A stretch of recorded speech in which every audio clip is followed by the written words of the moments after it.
मैं सोनू कुमार टारगेट भी सोनू में आपका स्वागत करता हूं। आज मैं आपको प्रश्न क्लास 10 एनसीईआरटी मैथ की प्रश्नावली 3.1 कराऊंगा।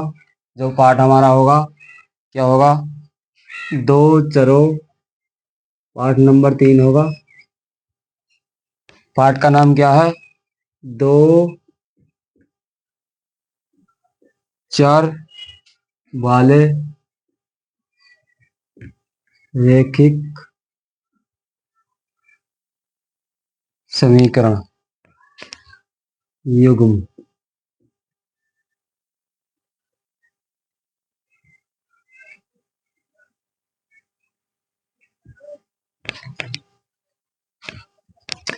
तो सबसे पहले हम क्या करेंगे? सबसे पहले हम इसे समझ लेंगे क्या होता है दो चर वाले रैखिक समीकरण। तो आइए इसको समझते हैं।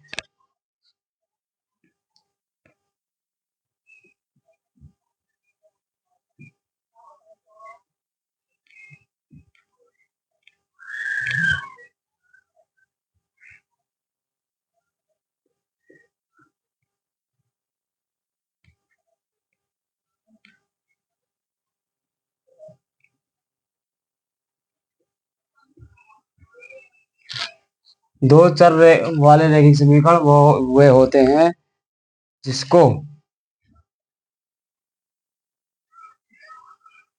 वे समीकरण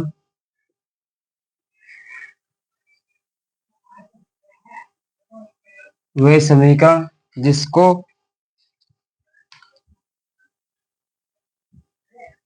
जिसको A X plus B Y plus C बराबर 0 के रूप में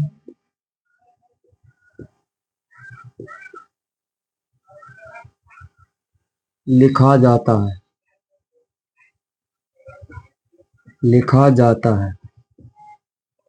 ठीक है भाई। तो दो चर वाले रैखिक समीकरण वो होते हैं जिन्हें हम A X plus B Y plus C के रूप में लिख सकते हैं। जहाँ की हमारा ए बी जहाँ हमारी जहाँ ए कोमा बी कोमा सी क्या है? एक वास्तविक संख्याएं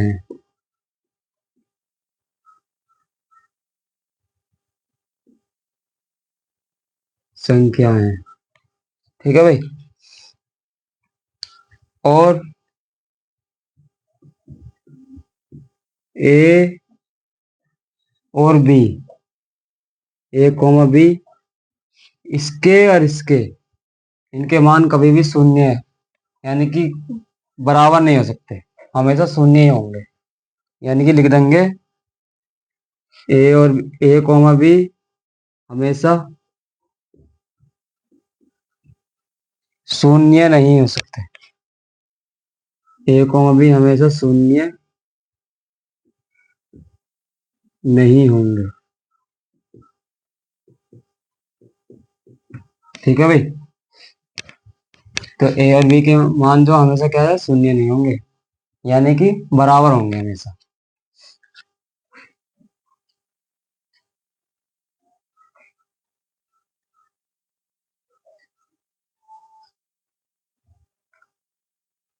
तो इसको ही हम क्या कहेंगे? जब इसमें दो चर दे रखे हैं एक्स और वाई, तो इसको ही हम कहेंगे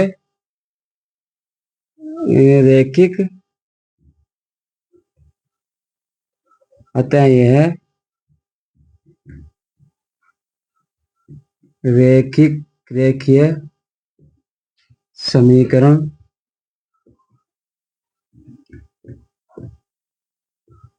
कहलाता है। जो केवल एक्स और वाई के फॉर्म में होगा तो उसे हम क्या कहेंगे? रेखीय समीकरण। जहां हम एक्स और वाई के द्वारा हम कोई सा मान रखकर इसको हल कर सकते हैं। यानी कि कह सकते हैं कि भाई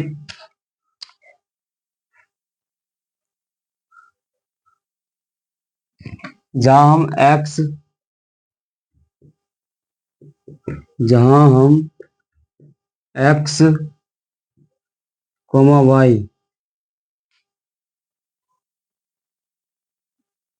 के युग्मों द्वारा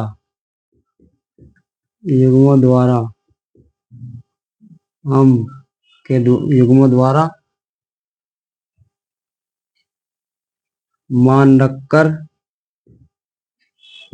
रखकर समीकरण के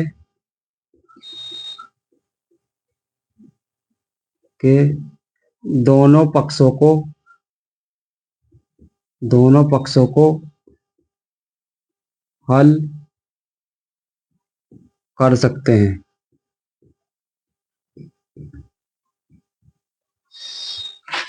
तो हम जो है एक्स और वाई है ना, ये दोनों युग्म है, यानी कि एक जोड़ा है।